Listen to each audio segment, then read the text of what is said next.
I'm doing. It is a beautiful Thursday night in the Bay Area. Welcome to the Hum Daddies, the original Hum Daddies, the Hum Daddies Classic, whatever you want to call us. I'm Jake Lucas. I am here with Jipper, who is walking Phoenix on Letterman right now, it looks like, and Joe Starkey. What is going on right now? He looks like Weekend at Bernie's with the sunglasses on. He's got the Arizona jersey on. Who are you? Who is this man? Listen, tonight is a night. We have a lot to talk about. It's time to make some sales. It's time to start figuring out what we're going to buy and trade and upgrade and downgrade and the rest of it. Maybe it's the off season for football. The Warriors are the trade deadline around the corner. We're in trouble. Giants are in the off season, have a lot of prospects to give. I mean, put on your sports coat jacket, be an agent, baby.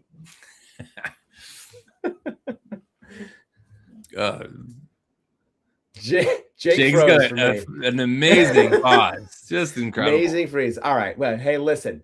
First of all, Hum Daddies, we're on Thursday nights now. We've returned back to the middle of the week. Heat check on Tuesday. Hum Daddies Thursday. We'll release our Friday morning audio for all you guys who are traveling around the Bay to work or working from home.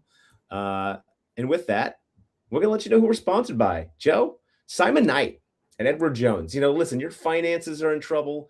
Whether you're trading players or you're trading crypto or you're trading today's hot, commodity on the market, Simon Knight's there to help lead the way. He's there to find you a place to put your NIL cash.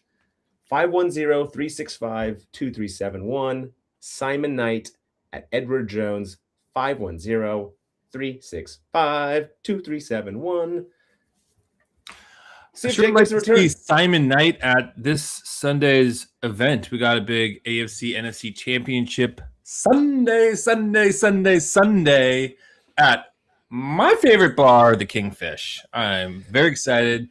My bar, my town. It's going to be in Oakland at the Kingfish. Woo! Don't love the teams. Hate the teams.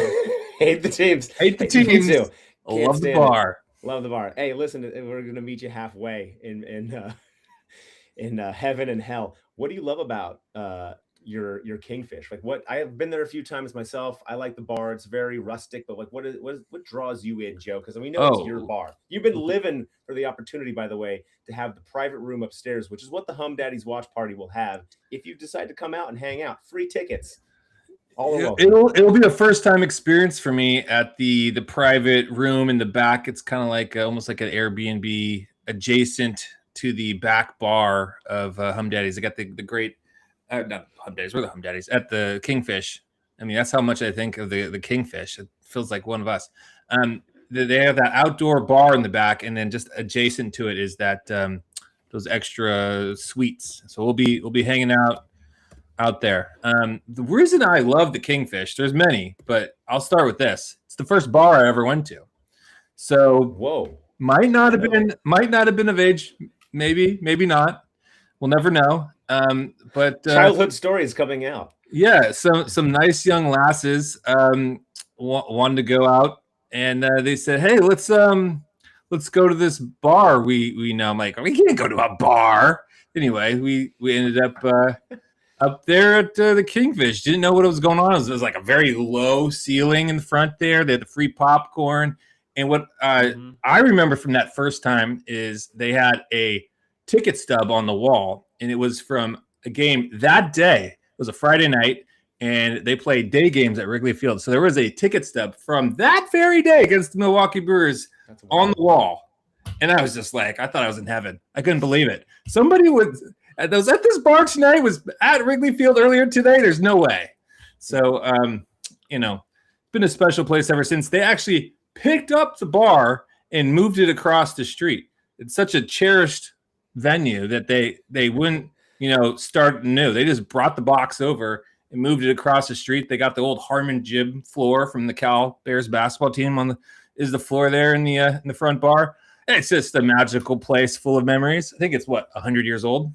That's incredible. And it's also just one of those places that's got the classic indoor-outdoor vibe of Oakland and the Bay Area, where you go in the bar, but then you go out the back, you get a little outside time, get a breath, smoke a cigarette, whatever you need. I'm super stoked. We'll be doing a live pod there, a little heat check, little Hum Daddies combo action. Jake will be leading the way on both these pods, being the spokesperson for both. We'll see if he can make it there sober or not. I don't know. I'm sure he'll be sober. He'll be NA heavy. Jake, you're excited to go to the Kingfish? No, I'm not. Yeah, dude. The Kingfish is a tried and true staple.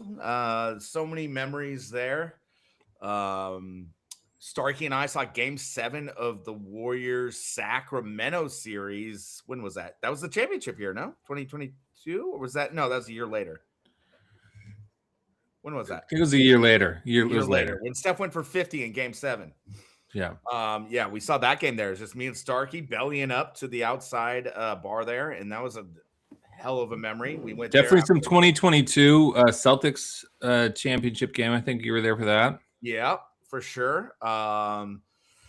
I mean, just tons of memories. When I moved back here from LA in 2018, that's a spot me and a friend of the pod, or often mentioned on the pod, don't think he's listened to one, Danny Orsini, went there a lot in 18 and 19. So yeah, are we expecting to get Dan Hader Orsini out there?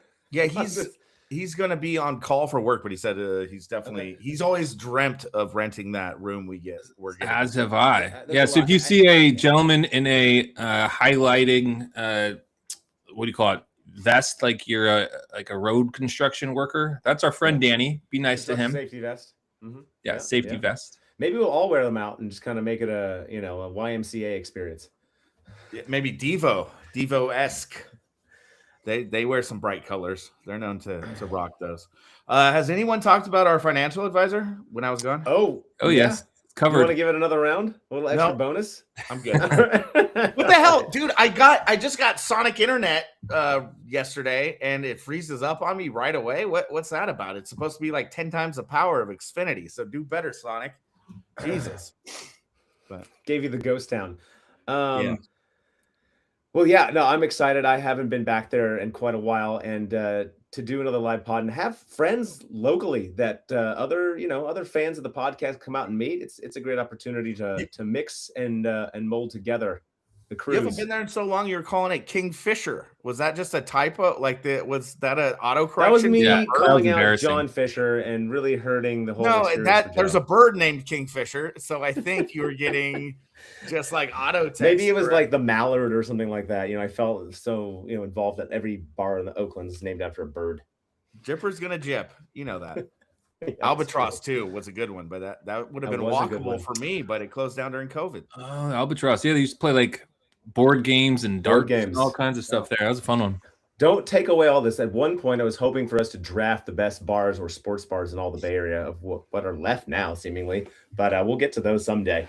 And love some chatter back to us on what those could be. Yeah, that'll be a great episode. I mean, we're gonna have a lot of dead time here as that leads us to probably our first subject. But do you want to do what are you wearing? What are you drinking before that? Absolutely. Okay. Well, I'm very curious as to what Dave's wearing and drinking, so let's save him for last. How about Joe Starkey? Well, first I want to see what Dave just pulled up there because I almost had that same. We almost copied each other. Hills and Valleys Pilsner. Well, the answer is no. It's not what I have, but I had a Rice and Easy somebody put in my my refrigerator the other day for that godforsaken Seattle Seahawks Niners game. Horrible time that was. Japanese lager though is amazing. That's a good one. Is it? Rice and Easy. Okay. Oh yeah. Oh, is that like can you get that from Ranch 99? They have a couple really good like rice beers. Rice beer is really good if it's done well. You gotta, it's nice and crisp. It's kind of a pilsner. Yeah, Dave, I thought that green and white coloring, I thought you had a tequila you were pulling out there. If you remember those bad boys, I think they were made by Bud Light, tequila, Bud Lime. Kind of familiar. Yeah, Bud Light. Anything with that extra little flavor is always so gross. That sounds puckery. Yeah. Anywho, opposite of a tequila, I got a nice Manhattan here. Thursday night goes down a little easier than a Tuesday night or a Monday night. I like this Thursday night situation we got going on here. It's very nice. And I got my town jersey here. We're going to be at an Oakland bar. Got my Oakland Warriors situation going on. Draymond Green. Old Draymond Green. And then my Montreal Expos hat. They got the old Montreal Expos festival coming back. That's what's gonna happen to me. I'm gonna be going to Oakland A's Fest in like 2040. Going to see Matt Stairs drink a Bud Light. This is a sad state of affairs for me. Anyway. So wait, my brother in the Montreal Matt Expos Stairs is drinking a Bud Light. Where is this? No, In 2040. so there's the Montreal Expos fans. They have a fest every year that they get all the old Expos players and fans together to like kind of have a reunion of sorts. So and I can see my future. A's. That's going to be me. I'm going to be going to like hang out with old A's fans in like 20 years, and hanging out with random A's players. But now I hear the Kingfisher is a nice place to go. Yeah, you can't call it the Kingfisher one more time. You're giving denied access that's from our. Starkey's like temple. Yeah, you're calling it the Kingfisher. Starkey, but you're a diehard Cubs fan now, so at least you have Kyle Tucker for a while, right? Oh no, I guess not. No, we're on to Alex Bregman. Oh gosh, it's been a lot of years hating that guy. It's gonna be tough to turn the page on that. Jake, what are you drinking? What are you wearing?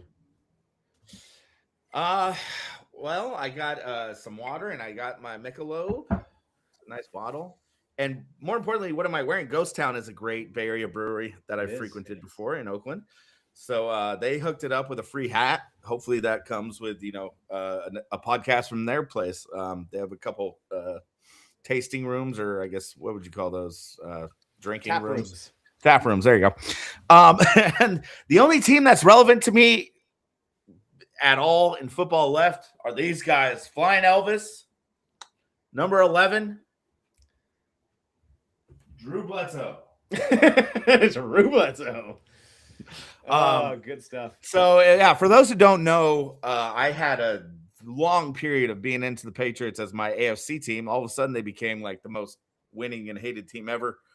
But I was really into Bledsoe. I liked Brady a lot when he started. I got super into the Randy Moss days of the Patriots, even though that didn't produce a championship. But yeah, I'll be sporting a Patriots jersey on Sunday. And so if you want to, are you AFC then? Are you just going Patriots all the way now? I'm not going Rams or Seahawks, pal. I'll tell you that. So,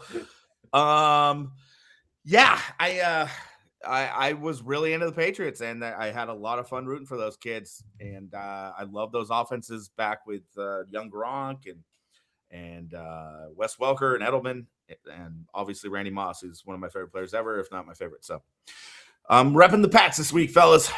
Jake's Pats. Not as good as Jake's Cardinals, but pretty close.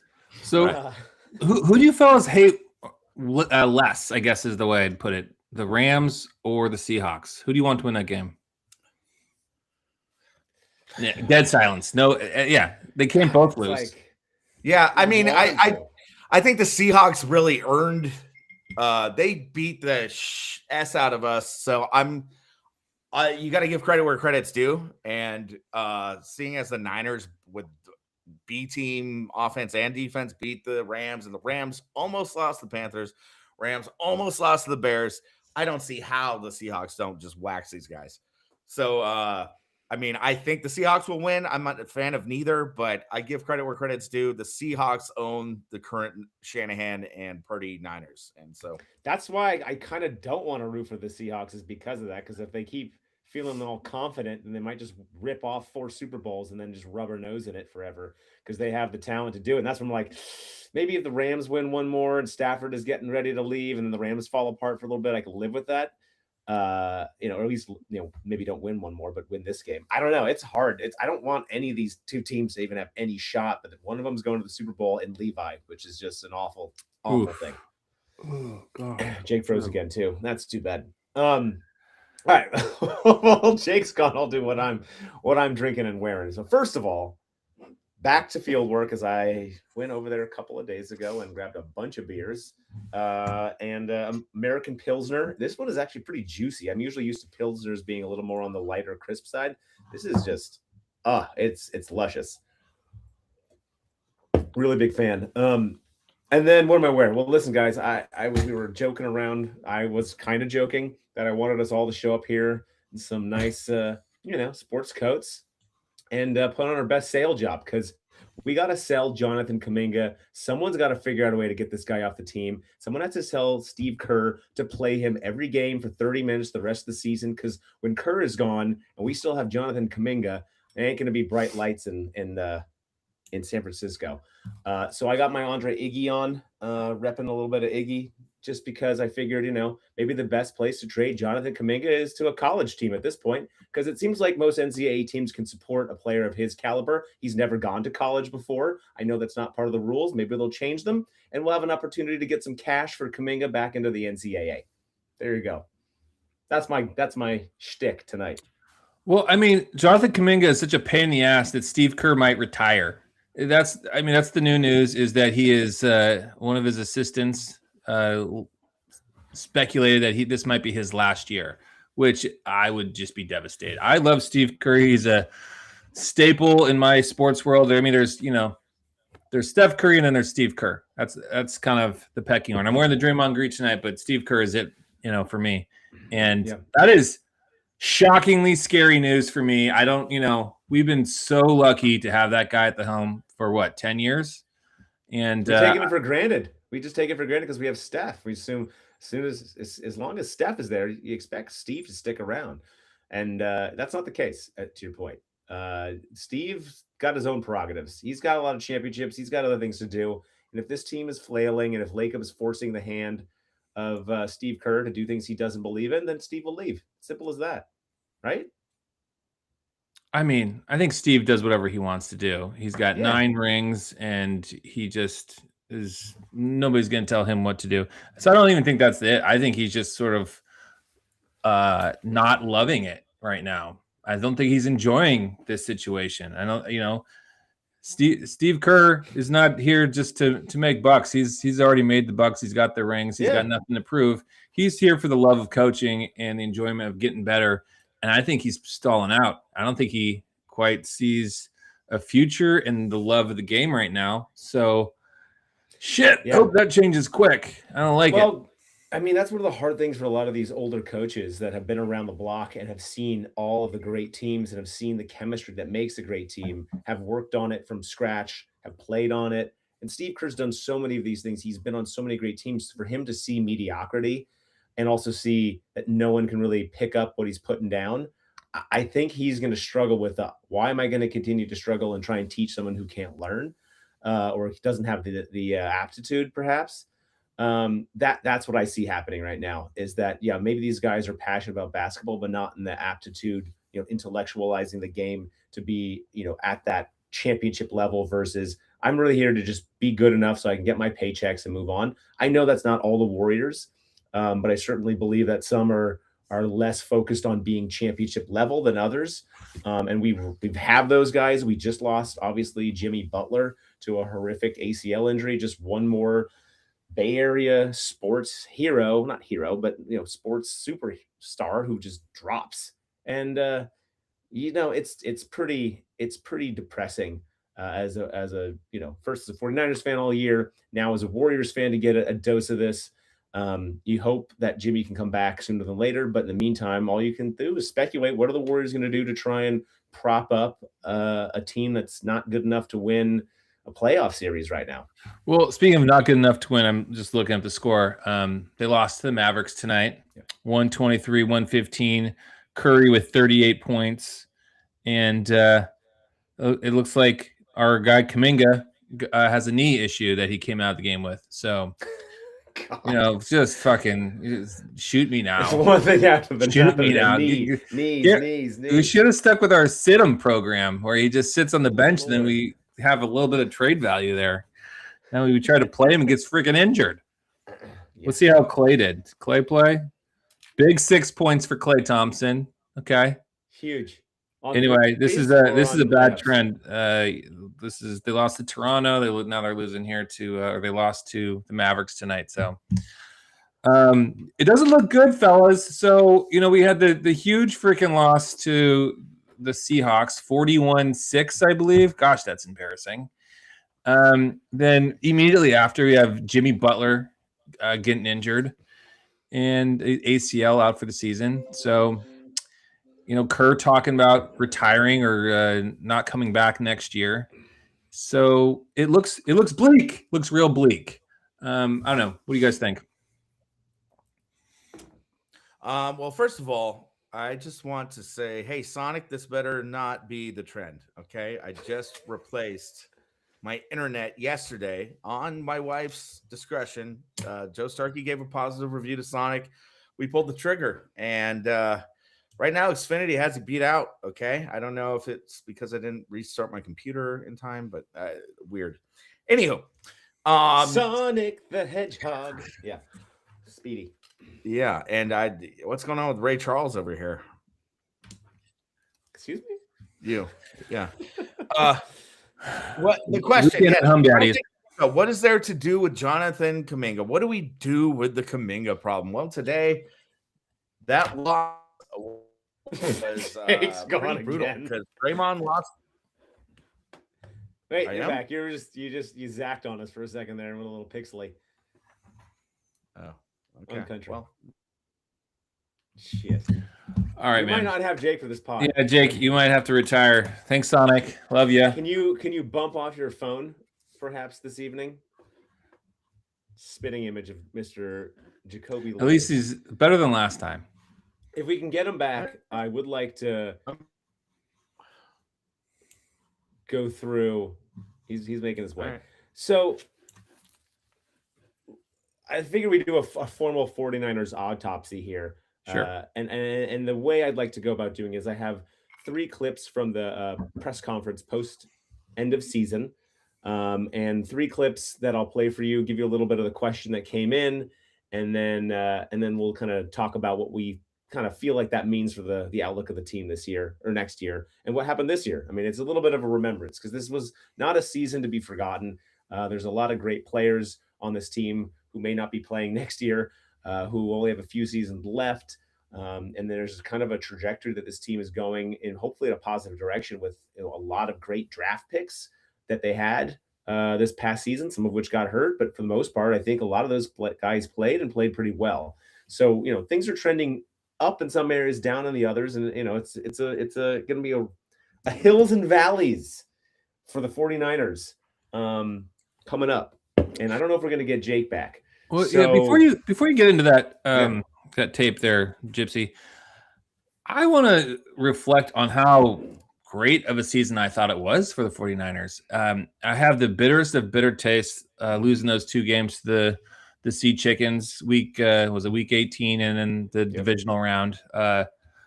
Embarrassing. I didn't even finish pouring my drink before we were down 7-0, and that was just something we couldn't afford to do. Ugh. So, I mean, I'm not over it, but I do want to. A week has passed here or so, and I want to reflect on what an awesome season this team did. The moxie that they showed, the resilience, the ingenuity to get this batch of players to win so many games was kind of amazing. Yeah. I mean, Brock Purdy was out. Kittle was out. We had who knows what kind of linebackers. We were on our 6th, 7th, 8th linebackers in the playoffs. It was incredible what this coaching staff pulled off. Shanahan and Saul, they did incredible. Saul especially, they just incredible job. The Mac Jones experience, like winning that game, there was 3 incredible wins. If you look at this season, that I will remember forever. The first game was pretty good. The Seattle Seahawks, I'm not even including that, but you had the Rams game on Thursday night, right? Yep. That was the most surprising of all of them. That was amazing. Yeah, the Mac Jones one, where he looks like he was like getting carted off Alfred the field Collins and somehow won that game. On Kyron Williams at the goal line. Oh yeah. Al Collins with the strip and recovery as he's going in to win the game or to keep the game alive. That was incredible. The Bears game that we saw at Pond Farm was just a good old fashioned shootout. That was a delight. I mean, what a game that was. And then to win that Eagles game in Philadelphia, this was a very memorable season in a positive way, I would say. What do you think there, Gypsy? Yeah, I mean, listen, Joe, you nailed it. It was memorable for so many different reasons. Obviously, there was heartbreak so often with the injuries, but there was so much uplifting from those losses because guys stepped in that you didn't know of, and they showed the resiliency through the great coaching and preparation. I mean, and here's the other thing. This is our first full season doing this podcast, Hum Daddies. And so we got to sit down regularly and really think about this, talk about it, express it like we may have done when we were in our 20s living in a college dorm with our friends. We don't get to do that as much anymore. And we got to live it in a whole different way. And it made the experience of the season that much better, just getting to chat about it and listen to other podcasts that we support in the sporting podcast world. I never thought I'd listen to Kruger so much, let alone Damon or the PMP team. Like, it's nice to kind of, not that we're in those families and in those arenas at all yet, but like to just be a part of that, world has been pretty exciting. And it was a great 49ers season for that, just because of those ups and downs. I mean, listen, Mac Jones was one of my favorite players this season, but so was Brock Purdy, because of the fact that he had to come back and take so much abuse from fans saying this guy doesn't belong here. Now he does. And there's so much up and down with these guys, but the resiliency of these players to just go about doing their business, showing up was really one of the things I enjoyed the most about this team. In addition to resiliency, I thought the lack of ego, the team spirit really shined through, right? Mac Jones and Brock Purdy in particular, they pretty much went back and forth. The team dynamic never seemed to shift. It was always the next man up kind of dynamic. And you could you watch enough sports, not all teams are like that. Not all teams on a professional level are pulling for each other. And these guys were all pulling together this year. It was just a joy to watch. And when they succeeded, it felt like we succeeded. And like you said, I haven't had a season like this where I got so invested in a long time. And I think Fred Warner, the whole story of Fred Warner was like what we never got to see him come back. We always had this dream of he would. And even just the experience of like the hope that he might was kind of a fun hope to have, because it felt like there was this magical element of the team. We didn't get to have that piece, but just the feeling of it, like taking presence that if Fred came back, what could be. Listen, it was a bend but don't break team this year, and we were breaking down as the whole season went along, but we were still like building ourselves back up. And so I love that Fred was almost back, was ready to go, and he was excited to try and make it back, which I think led that team from the sidelines. And I think same thing, George Kittle, he was out of the season for the first 5 games too, and that put a huge burden on other guys to step up. I mean, it was just up and down the board. The level of people stepping in, it showed that this team unto itself as a great team was top notch. One of my favorites, just as a team, not necessarily win-loss record and outcome of the season, but great teams. This is a memorable 49ers season for sure. Yeah, it was awesome. I really appreciate it. And, the thing is, you lose the last game of the year every year, except, if you make the playoffs, I guess you could win the last game if you don't make the playoffs. But pretty much you're always kind of ending the season on a down note unless you win the whole thing. So I think it's just kind of par for the course. And I was going back remembering all the tough playoff losses. And I remember almost every one of them. But I don't remember all the wins. So it's just kind of you keep that last game and it just sticks with you for the whole freaking year. And none more than Shanahan. Shanahan has been living that his entire career, and that guy every time another one he has to take it on the chin. And we'll get to one of the clips with Shanahan. You can hear in his voice just how frustrated and angry he is that he's in that place again, because he wants to be on the other side more than anybody else. You may like him, you may hate him, but the guy wants to win the Super Bowl, I think, more than anybody. And that's probably one of his faltering points, is that he wants to win so bad he might shoot himself in the foot along the way. But Jake, I'm glad to have you back. We're glad to have you back. It looks like your internet is clean. We want to bring you into the 49ers conversation, but I want to make sure we get some of these audio clips out so we can. You guys keep rolling. I'll just pipe in if I have to. I just got this installed yesterday. You gotta work out the kinks, baby. I gotta work out. All right. So with that, Joe, are you ready for some clips here? Okay. All right. So the first one here is the question was pretty much talking about Mac Jones. Do we think Mac Jones has a chance to stick around with the 49ers? Will we trade him? Is the thought maybe his trade value so high, let's get rid of him? Here we go. Yeah, awesome conversations with them, just like I did with a number of players. We, as any player on our team, including myself and John, you always listen to people with trade offers, but we're also not into getting rid of good players. And so I'd be very surprised if Mac wasn't around us next year. Mac made this place better. He was outstanding this season. He picked us up in a huge way, and it was a really fun process to watch him come in and the joy that he was playing with. He's got an infectious attitude that affects everybody on our team. It affected that quarterback room. You talk to Brock. Brock will tell how he made him a better player. Biggest thing he did is when we needed him, which came early in the season, he went in there and won us a lot of football games, and he kept us in this thing. And so I can't say enough about Mac, not only his play, his leadership. I call it leadership. Do you make people around you better? And I think Mac did that all season.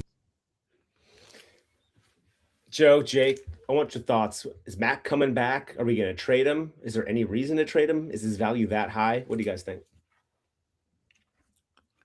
I'd like to keep him. It depends what the trade value is. If we get a first round pick for him, sure, I guess. Just coming off this season where every gosh darn player gets injured for the season or just catastrophic injuries, I kind of like having some decent backups. So quarterback is a place I like to feel secure in. He's clearly a great team player. He filled the role very well this year. I say run it back. As much as I'm a rah-rah Shanahan guy, I mean, I am in this situation because I think he's really good with backup quarterbacks. Like he has these projects that he can shape up after, a rough start to their career. It happened with multiple guys. He brought the best out of Matt Ryan. He brought the best out of Sam Darnold. He kind of, I think, gave him a rebirth. So I say maybe you got to trade Mac first if you can get some actual, either a high draft pick or a couple tangible things that could help us next year. If the market's good for him, then trade him. And you owe it to him too. He saved the whole year. Like we wouldn't have made the playoffs without Mac Jones. You know what, Jake? The market might be pretty good. There's some crap quarterbacks there at the bottom of the league. So I wouldn't mind having a new defensive end, a new linebacker, a new wide receiver, even a new guard, a new center. Oh. Yeah. Listen, I think those are both very realistic points of view on this. And certainly they answered this perfectly because they said, we want to keep Mac Jones. He's that valuable to us. They're selling well that they could take a trade. I honestly am a little more on the Jake side. If Shanahan's this good with every backup, then one of our values of keeping Shanahan is to keep preparing the next great quarterback in the NFL behind Brock Purdy. And get assets for him after you train him. And get assets. Train him up, send him off. Ship him in, ship him out, get the value. I am hard on Shanahan. I'm unfair a lot, but what he is obviously good at is working with quarterbacks. I mean, look how awful Jimmy Garoppolo was after the Niners. Look how awful Sam Darnold was and how good he has been since the Niners. Look at Mac Jones fall off after his rookie year, and Shanahan knows what he's doing with the quarterbacks. That's something that's definite. That's a fact. So if we can keep bringing in these, guys who blow up on the Jets, probably it's either the Jets or it's the Browns or, one of the worst three teams in the league that always blow it with quarterbacks, the Raiders. Bring those guys in, turn them into the, they have the talent, that, and then trade them for assets. Maybe we can strike a deal with the Tennessee Titans because I know that head coach might like Mac Jones. Solid. He's the Titans coach now. That's interesting. Yeah. Yeah. Well, Adrian Martinez, it sounds like the job is yours. Okay. No, well, he's not a reclamation project. All right. Great coverage. By the way, Don Peralta says new center. Hell yeah, Jake Brendel. That guy sucks, right? Yeah, poor guy. Oh, and NorCal Refrigeration. I love seeing you on the chat, buddy. Good to meet you at the Christmas party. Great. Let us know when you're ready to sponsor on him. No, yeah, it's good stuff. I want to go a little further on this Jake Brendel because it occupied so much of my mind this football season. So my evaluation of him, not that I'm an offensive line evaluator, is he's actually pretty good in space. Like when they're doing kind of a trap play or a misdirection or a screen. He gets downfield, he hits his blocks.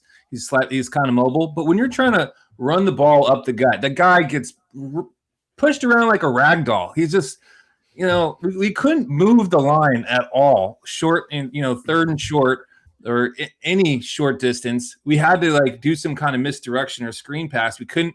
There was nowhere to go. It was like a brick wall. So Jake Brendel, love you. Have sayonara. Bye-bye. Who's an unrestricted free agent is Ben Barch. He was huge this year, wasn't he?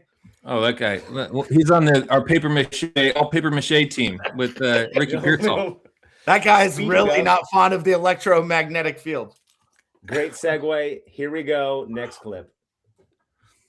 I'll give you the intro.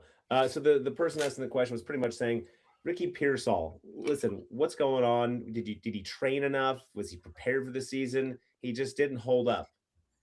Here we go. Yeah, I thought he did that last offseason, though. I thought Ricky had an awesome offseason last year. He got through all of training camp. Was one of our few wideouts who did all of training camp, I think minus the first 5 days.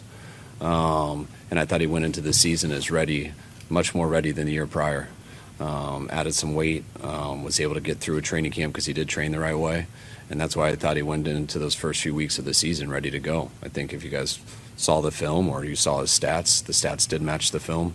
I think he was leading the league in a lot of categories before he got hurt, I want to say versus Jacksonville. And then he landed on his knee in the wrong way. And when you land on your knee in the wrong way and you hurt your PCL, sometimes that can last a week. Like Puka last year, sometimes it can last 7 weeks. He just called Ricky Pearsall the P word, basically. Yeah, he might not be back next year. Well, this is what I love. Shanahan loves drafting these guys like Ricky Pearsall over defensive players or offensive linemen, and that's a strategy that they've stuck to forever. Brandon Ayuk was drafted very early, and he was awesome for a while. But what do you guys – I mean, this to me is more about the Niners strategy of thinking offensive linemen aren't the difference between a highly skilled player and an offensive lineman in the draft to Kyle Shanahan is 3 or 4 rounds. He wants the skill guys up front and he wants the linemen in the back. And I don't think that's worked out that well. Yeah, no, I agree. At least get the lineman in free agency if you're not going to draft them. You can't do neither one of them. I guess we traded for Trent. We re-signed McKivitz, but it's kind of an afterthought. And yeah, I agree with you, Jake. The game is kind of initiated up at the line. And when I'm watching these Niner games, we have no push on either side. It's kind of hard to watch.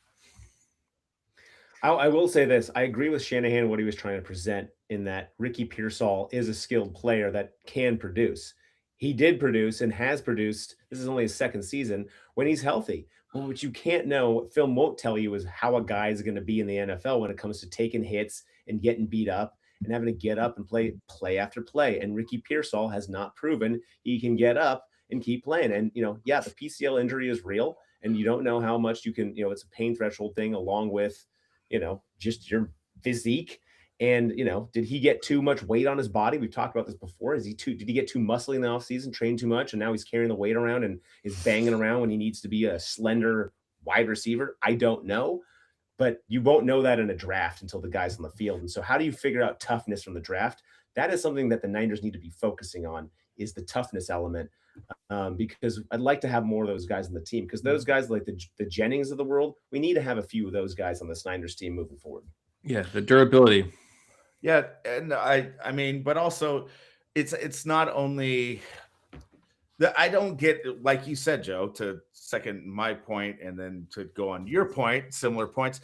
The trenches are where the NFL is won. And so I don't get why there's not more of a value placed on that. Why are there these franchises that continually finish at the bottom of the league that draft quarterback one every year after every year? Raiders are going to draft Mendoza.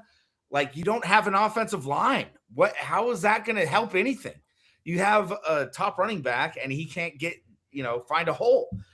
So I think Shanahan looks at every 300. I think Shanahan looks at every 300-pound man and says, I mean, do they move pretty well? Well, we'll teach them how to play offensive line in my scheme. I think But you that's get how my he point evaluates them. with do. like, yeah, it's getting ridiculous in my opinion, especially with the bottom teams in the league. What are they doing? Well, and then I also kind of I have a beef with the type of offensive lineman that Shanahan's going after, the Jake Brendells. They can get around on all his fancy schemes, but they can't, get a 4th and 1 across. So Or a 3rd and 1. We're a 3rd and 1. It's we have. You would think it really would affect his play calling when they know you can't run it up the middle on whatever in short. So. Anyway, there's a guy named Tyler Lindenbaum, who's a stud All-Pro center for the Baltimore Ravens. I've been hoping we can figure out a way to get him in free agency. Yeah, I just if you can't push, especially the quarterback sneak. Oh, it's Dave's internet now, isn't Unreal. I think he tricked me up one of those times when he said it was mine. I think it might have been his for a sec, but neither of ours are great, I guess. You gotta take a moment to laugh at this. This is an all-timer. Yeah, you got to power through it. I'm next, buddy. Let's see. Anyway, where was I? You were talking about offensive lineman Shanahan. Shanahan has this arrogance, and I think I've made that clear. Or even defensive specialty guys like Cooper DeJean would have been that's who I really wanted them to draft over Ricky Pearsall in 2024. And he was an immediate impact player for the Eagles. But instead we got Ricky Pearsall, and we didn't need him at the time because we had Debo and we had Ayuk, and it was and Juwan. So that was nonsense. I did not appreciate that draft pick. And now you're seeing what it has become.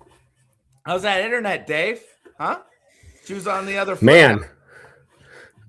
I was never making fun of you when you lost your internet, first of all. So to appreciate you. Might have projected and cost me a segment. Hey, I'm back. Sorry to miss out. You got one more of those. I got one more. I'm got one more delicious treat. This one is specially made and delivered for your Jake Lucas, Shanahan hero fan. I need more favorite. Ant stuff. Did he not drop the Ant stuff today? Oh, baby, I got exactly what you need. You are hooked on my good. Okay. Okay. So here's what you have. The question is more or less, what kind of big moves might the Niners need to make in the offseason? Now, listen, this clip went on for about 3 minutes. I had to cut it down to about a minute and a half. So there's going to be some cuts and chops just to make this more listenable, audible. But here we go. Sorry, hold on a second. It's time to try to make some more dramatic moves to try to take a bigger leap. Yeah, that is a broad question.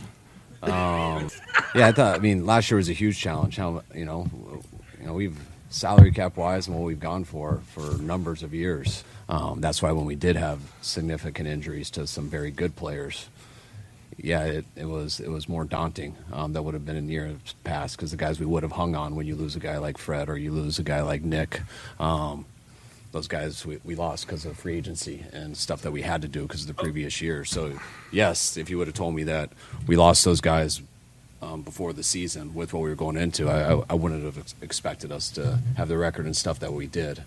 And I thought we did play well. I thought our players grinded and overcame a ton of things this year, and it gave us a chance to make the playoffs. And I never sit there and say like, oh, this will be successful if we just get close to the playoffs or something like that. I mean, we always expect to try to compete for the playoffs. Some seasons are going to be harder than others, which we thought this would be. You can't get that far if that isn't possible. So we're real disappointed right now with how the season ended, and I'm still dealing with that. Which it'll get easier over the weeks and stuff, and putting our coaching staff together, which, obviously losing Robert and stuff, what helps you on this year, what helps you to the next year, and all that stuff is connected. He was on fire at the end. The guy's going to get me wasted. Does that sound like a confident head coach or not, fellas? Thought you would enjoy that one. Dude, did I? Yeah, thank you for saving that for the end. I think you knew exactly what my thoughts would be, and it linked up perfectly and stuff. So thank you. Yeah, I think this is what I was alluding to earlier in the conversation, which is Shanahan, when he loses these types of games and the season's over, he has a tough time reconciling his feelings and emotions with how much work and effort he puts in, which is a lot. Because he's obsessed. He's an obsessed head coach who wants to win a Super Bowl, and he's And not stuff. getting what he believes are the fruits of his labor. Yeah, the guy had a great year. Sorry, he did. He did. He had a great year, but he still is the same Shanahan Jake knows and loves. Yeah, don't get it twisted. I need to remind everybody every year. Yeah, he had a good year. Guess what? We're the 49ers. We don't accept good years. We need a GD championship. We need a GD Super Bowl. It's been 31 GD years, and he had it twice. He blew it twice. So I don't know if you guys will go on this ride with me, but I'm just full of loathing and self-hatred right now. And I've been thinking about all the worst playoff losses of my lifetime the San Francisco 49ers have had. And I was wondering if you guys will draft it with me. Draft it. I okay. Or rank with me. I could do it all by myself. Read it. Yeah, it seems like you are really passionate about this one. Yeah, I am, because I was just going back on it. It's like, I know that the 49ers have the most playoff appearances since the merger, which is incredible. But along with that, unless they win a Super Bowl, they're going to have a playoff loss. And I'm looking at these, and there's just a lot of heartbreaks. More than our fair share, I think. So I just looking at your list, I'll let you read it in a second here, but I feel like you're missing a couple of really bad losses with Steve Young in the 90s. But go ahead. Yeah, well, go ahead, start there. What's the Steve Young loss? I mean, I'll tell you what I'm not missing. I'll start with the ones I'm not missing from Steve Young. I'm not missing the 1992 NFC Championship game where they lost the Dallas Cowboys in the mud. I did not forget that one. That sucked. I'm not forgetting when they played in Irving at the Cowboys Stadium the following year, 93. They got the shit kicked out of them. Didn't get that one. I'm thinking of the two Packers losses. There's a divisional round that we lost where we were probably going to be pretty after good. the 94 Super Bowl. Mm-hmm. Yeah. And then we lost yet again the next year in I believe the NFC Championship game. And that's when Brett was throwing to what's the wide receiver's name? I couldn't say. Donald Driver. Sterling Sharp. No. Donald Driver. Yeah. They'll come to one me. of those two. Oh, Anthony Freeman. That was it. Wow. Anthony Freeman used to own the Niners. He was like Sterling Harper. Sharp for a couple of years. But yeah. Sterling was good. He was a great player, but he didn't own us like Freeman used to always get the big catch. He wasn't on those dominant Packers teams. Right. Yeah, he was right before. Yeah. Yeah. Anyway, Joe, so that was just one of the things that jumped out at me. But absolutely. I feel like the reason why those didn't jump out to me as much is they just weren't that close. Brett Favre kind of owned us from like 95 to 2001. Once Ricky Waters left in 94, those Niners teams weren't even close to as good, honestly. The one that also from that era that kind of stands out is when I was just a wee lad, the Roger Craig fumble. 1990 NFC Championship at the Stick against the Giants, which was also the Leonard Marshall hit, if I recall, when Joe Montana just got obliterated. So Steve Young came in, yeah. Steve Young, I guess that's also a Steve Young one. But he was in there late. That was also the chance for a three-peat, first one ever. And no one's done it, have they? No. Nope. Looking at you, Patriots. I don't think so. No. Kansas City had their shot and blew it. Right. But yeah, Joe, that was one of my early football memories. That was probably in 91, early 91. It was the 90s. Well, it was probably January 91. Yeah. And I remember that like it was yesterday in my living room growing up. Love you, Roger Craig, but not that time. That Roger Craig fumble sent such a depression like across my house because I have an older brother, a dad that are both diehard Niners fans. I must have been 6 or 7, and yeah, brother was 16, dad, in his early 40s. That was rough. That was a rough one. No doubt about it. All right. Well, then I kind of go to all the Harbaugh close ones. And the first one, obviously, I'm thinking about not in sequential order, is since we just lost to the Seahawks, that one in 2013. Was it 2013? 20. Which one? The Bowman one? The Bowman break his leg. In That was 2013 season. It was a 20. What season? 13 season. It was a 2013 season. Right. Okay. The Ravens Super Bowl was 2013, but in the beginning of the year. Okay. So the 2013 season, that was kind of the end of the Harbaugh era, I guess, right? Well, he did the first season at Levi's and went 8-8 and very vanilla team. And they kind of petered out from there. But I remember that Richard Sherman got a hand on it. The Kaepernick was driving, and Crabtree and Vernon Davis were, catching balls. Frank Gore, they were moving. Looked like they were gonna take the lead with like less than a minute to go, and fucking Richard Sherman gets his hand up there, tips it to his own guy. Game over. That was brutal. Yeah, and then the post game. Crabtree, who's Crabtree? That's what you were talking about. Who's this Crabtree? Who's talking to me? Crabtree? You kidding me? Crabtree? Yeah, and then 2011, one of my favorite years that kind of came out of nowhere. Justin Smith, I remember, was a beast on that team, and Alex Smith. And and they that was the Saints. They beat the Saints out of nowhere on that divisional game, and then they went to go play the Giants. They got to play the NFC Championship game at home. I was freaking there. It was raining, a nasty day. Kyle Williams fumbles twice. I thought Ahmed Bradshaw fumbled and Patrick Willis recovered, but they called him down. Alex Smith had we were like on our fifth wide receiver. It was just Vernon Davis and Alex Smith and nobody. That one was brutal. So and then the next year, you had the Ravens. The Ravens game with they're at the Superdome where the lights went out and Beyonce was singing. Almost won that game. We were on the goal line. I don't even know which one's worse of those three. Those three are horrible.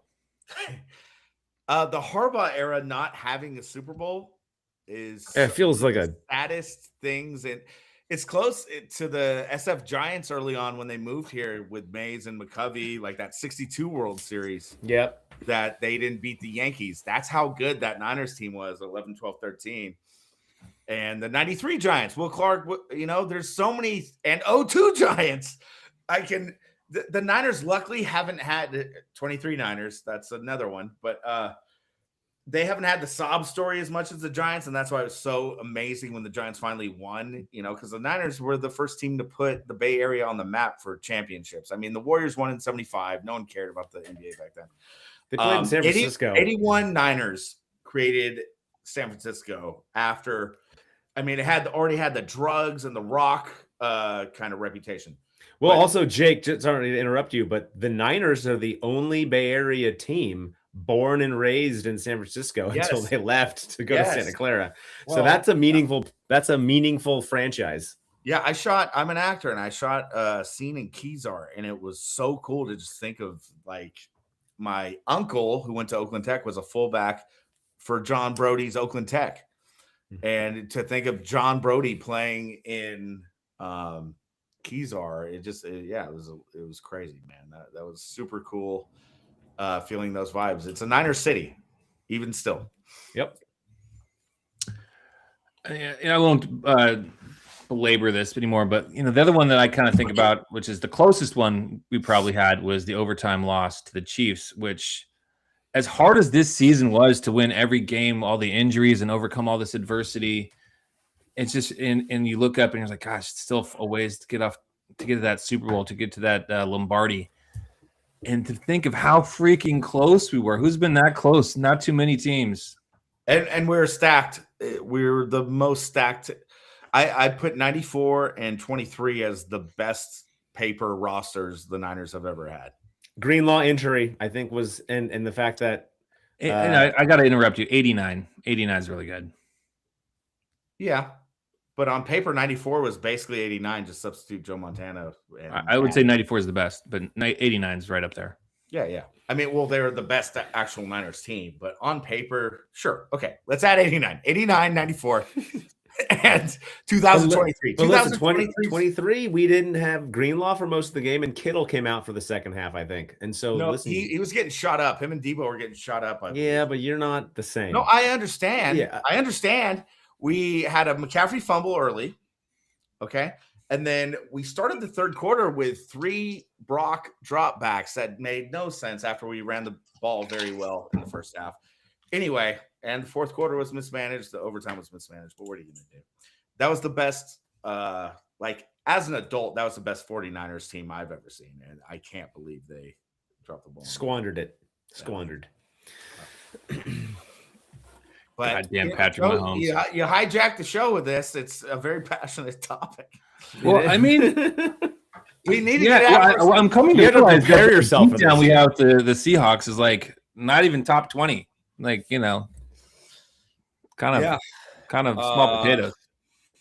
And there's a lot of heartbreak before. I mean, that it sounds like, if I remember the Redskins championship game that we talked about last week with the Niners coming back from 21-0 and all those BS PI penalty, the PI calls, that sounds like a real heartbreaker.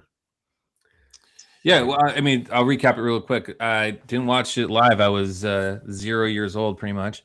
But the Redskins were up 21-0, and in the fourth quarter, Montana brought him back, tie game, 21-all. And the Redskins are going down the field and get 2 egregious penalties with, I think a couple minutes left in the game, and basically ices it. I think one was holding on Ronnie Lott, and one was a pass interference on Griffin or one of the cornerbacks. Anyway, if you look back at those calls, they're bullshit, and that could have been another one for those guys. They could have been 5-time champions of the 80s.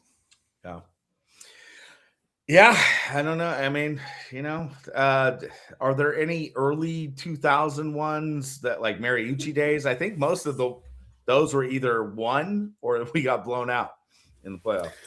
Yeah, the only bad loss I remember was the one against the Falcons, where Garrison Hurst broke his ankle on the shitty turf in Atlanta, and that team was, I think, going to be well suited to, give hell to the Randy Moss Vikings in an NFC Championship game. And I think the Niners could have beaten that Falcons team. I think the Falcons team was very good that year with the Dirty Bird, but I think the Niners were getting hot at the right time until Garrison Hurst went down, and then it was all over. Was that 98? 98. Great call. Yeah, that was the season that started with Hurst with the overtime TD against the Jets. I was at that game. Joe Starkey, my namesake, great call on that Garrison Hurst overtime touchdown. I still have that on a VHS that's in this garage in this house, I believe. I taped like Bono at the Grammys, and I taped Garrison Hurst against the Jets. That's great.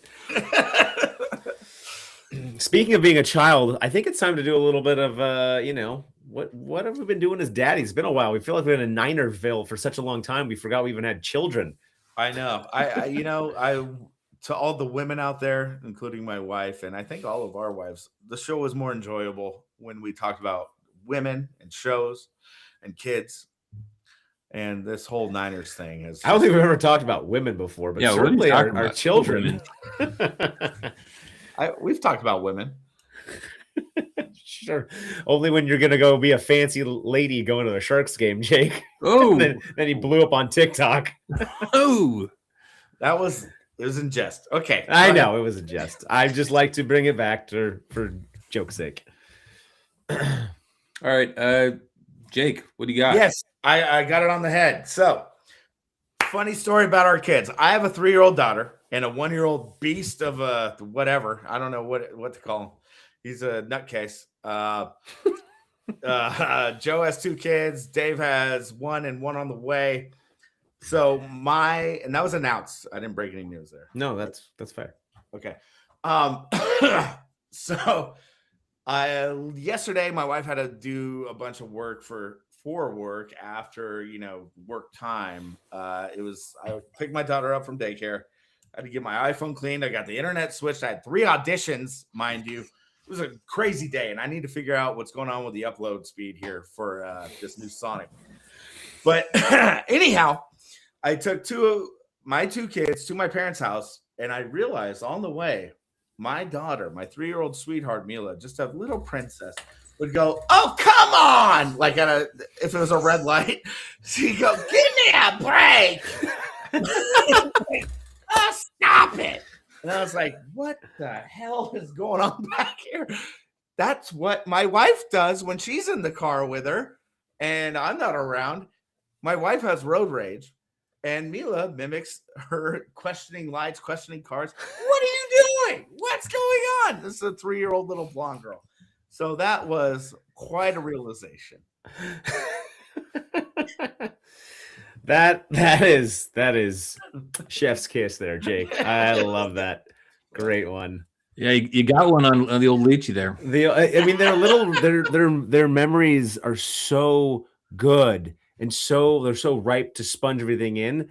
They're recorders, and so you got to be extra careful, especially ages like 2.5 to probably like, I don't know, 20.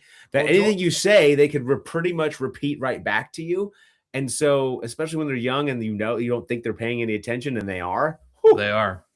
Yeah, Jordy's doing mimicry. He's like me. I think he's gonna be into theater and stuff. He's just like, like if I'm yelling or something, he mimics my body movement completely. Yeah, he's scary. He's very good at mimicking. But anyway, I look forward to seeing that because you've got some interesting movements from time to time when you're having a rough football game and you're not winning bets. Yeah. Even better when you do win them, as we recall from last year's Super Bowl, and we'll talk about what we're going to watch the Super Bowl this year. Yeah. But yeah, that wasn't. Maybe that's where he first got glimmers of where his I think it's just DNA, man. DNA. Yeah, I might have to get some wagers going for this Sunday at the old Kingfish. Not through me. I'm clean of wagers now. Okay. Zach, all right, Joe. Do you got a kid moment this week? Well, before we came on the air here, I was getting ready, did a little dinner, pajama, that whole bedtime thing. But my daughter Kendall just really likes this game of hockey-talkie hide and seek. So we get the walkie-talkies she found, and she just puts it around her neck and just talking up a storm. I mean, she's a real talker. This one's just bossing everybody around at her preschool, and so she's like getting me and her older brother to play hide and seek, but she's got a walkie-talkie, and my son, and it's not a great idea. They're talking to each other. They're trying to hide. I can hear you. You're giving yourself away. But for some reason, she loves the hockey-talkie hide and seek. And my son won tonight. I actually walked on top of him when he was hiding under a blanket. It's pretty good job. But no, he's fine. Did you crush him? No. I just kind of tripped on him.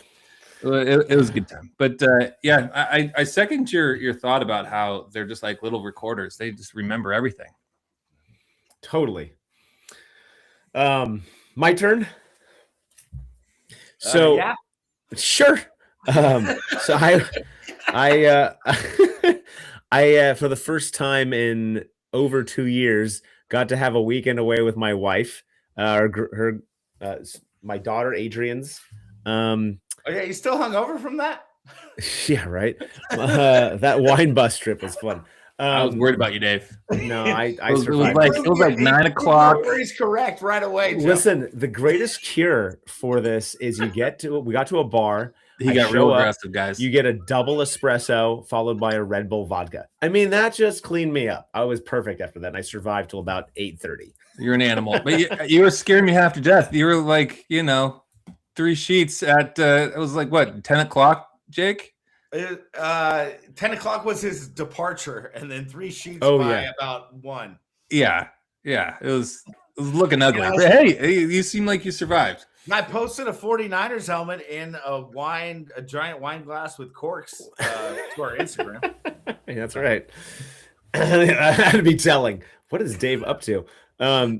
So on this trip, because it's our first time away from Adrian for this long, and she's with her grandparents, we're like, we have no idea how it's going to go. So we're doing the whole video conference thing. Let's get on the little phone here. We'll have a fun time. And this is the first time I got get it.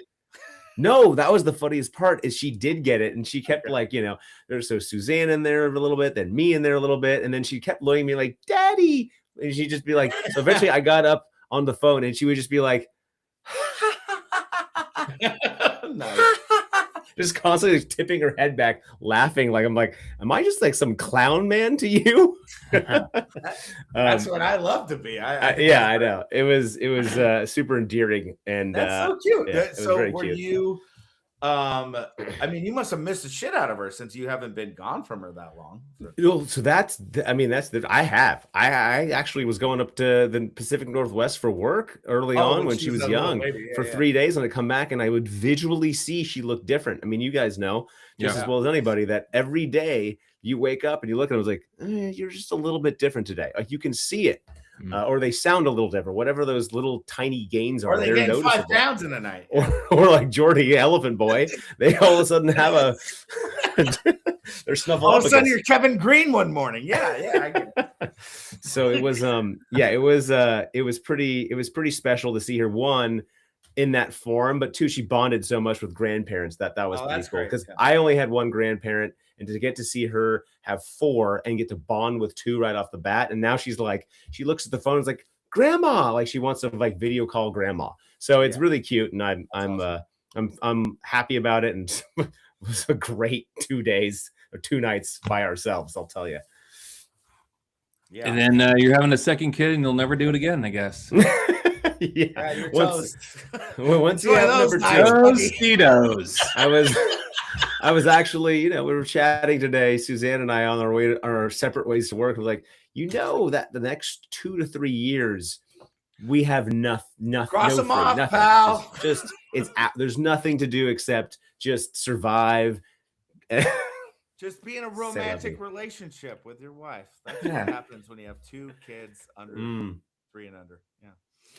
We welcome the Lucas family and the Starkey family up to the ADU so that you can have your children play with mine while we all go out and party and have a good time and get a babysitter. So, hey, listen, there's possibilities are endless. Wait, That's one heck of a Ooh, babysitter. Does the Kingfish have one too? Might need it. All right. Well, guys, you want to go? You want to add some more flavors to this week? I mean, there's more that I want to talk about, but I think I could save it for next Thursday. Yeah. So the best MLB times Starkey. Or Sunday. You got to save it for Sunday. Sunday at the We'll do it Kingfish. Starkey, are there any more depressing Niners games you want to get out? Because I don't want to deal with this anymore. I think I'm good. I got it out of my system. It was a fantastic Niners season. And I got one thing hanging over my head though for next year.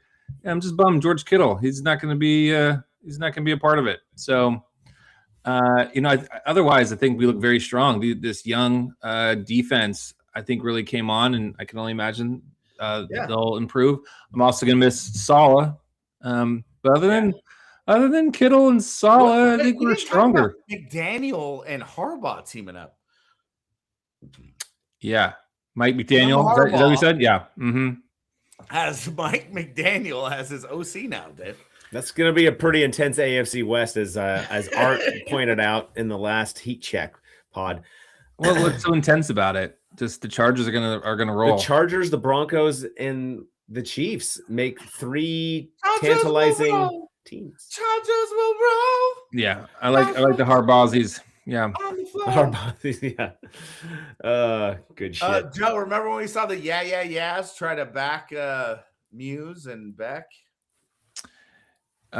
Yes, I do. Right, it's Shoreline. Download Festival. We're talking 07 here. Muse wasn't very known. We had third row. Boy, did we have a good time. Huh? We did have a good time. We know a guy. At least we know a McGonis guy knows of a guy who has a guy. So, yeah. You know that same guy is who sold us tickets to what's it called? The Napa Festival. Bottle Rock. Which, Bottle by the Rock. way, many people. This last year you guys went? The same ticket broker sold us tickets That, 2007 thing the as fella. 2025. Yeah. Wow. 07 to 25. Same dude. Well, By the way, I want Pete's ticket that's a guy Peter for this year. deal. I want right? Pete's ticket guy for this year at Bottle Rock. I liked that situation. That Hey, and was, congrats to the McGonis family. That's right. A new addition.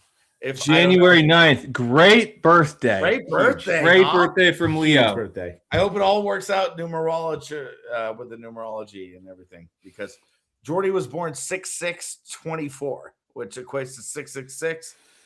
I'll have you know, my buddy Pete McGonis was not happy about that birthday, but what are you gonna do? You add it all up, it's 9. So you know. Yep. All right, so 1/9. Kingfish Sunday, we'll see you there. We will be continuing to do Hum Daddies. Like and subscribe Thursday nights. Friday, we'll be releasing the video once again from the live pod, and also the audio. And Heat Check Tuesday, make it happen. And I mean, Hum Daddies, we're rolling right now, man. It's going to be a fun break in football and see where we go with sports talk in the new year. And hey, we'll be talking about women way more. And Chicks.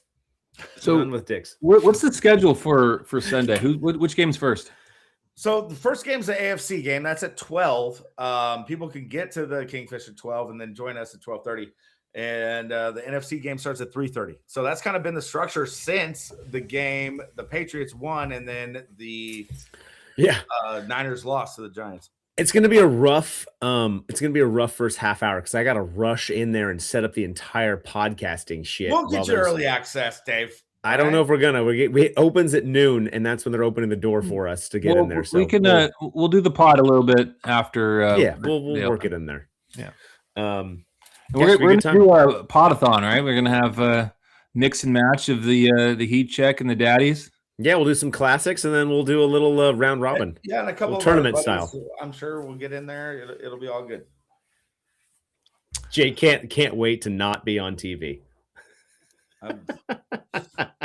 Hey everyone, what's going on? Sonic the Hedgehog. My internet sucks tonight too. I'm My internet sucks drafting tonight some too. very, very urgently worded messages to Sonic, the internet service. I'm sure they'll be listening over there in India. Whoever's taking their call, forceful man. messages to Bangladesh right now. Thank you, Mum Babies, for helping Jake's internet move forward from the customer Yeah, service guys, side. where are you? Appreciate I thought it. you were our fan base. Come on. All right, we're gonna wave goodbye. Hum Daddies, baby.